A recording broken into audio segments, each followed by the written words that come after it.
రష్యాలోని భారత్ రాయబారిగా వినయ్ కుమార్ నియమితులయ్యారు. 1992 బ్యాచ్కు చెందిన ఇండియన్ ఫారెన్ సర్వీస్ ఐపీఎస్ అధికారి వినయ్ కుమార్ రష్యాలో భారత తదుపరి రాయబారిగా ఎంపికయ్యారు. కుమార్ ప్రస్తుతం మయన్మార్లో భారత రాయబారిగా పనిచేస్తున్నారు. విదేశాంగ మంత్రిత్వ శాఖ ఎంఈఏ ఓ ప్రకటన కుమార్ త్వరలో మాస్కోలో కొత్త అసైన్మెంట్ చేపట్టాలని నిర్వహిస్తున్నారు.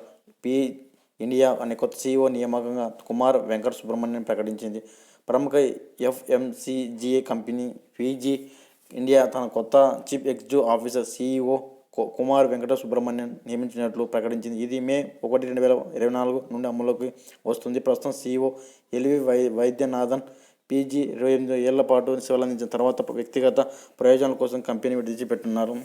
పూనావాలా ఫిన్ కార్ప్ సీఈఓగా అరవింద్ కపిల్ బాధ్యతలు స్వీకరించారు. ప్రముఖ non banking finance company NBFC Poonawalla fun Corp దాని కొత్త మేనేజ్మెంట్ డైరెక్టర్ మరియు చీఫ్ ఎగ్జిక్యూటివ్ ఆఫీసర్గా అరవింద్ కపిల్ నిర్వహించింది. ముందస్తు పదవీ విరమణ చేస్తున్న ఎండి సీఈఓగా అభయ్ భూతాన్ స్థానంలో ఆయన బాధ్యతలు నిర్వహిస్తున్నారు.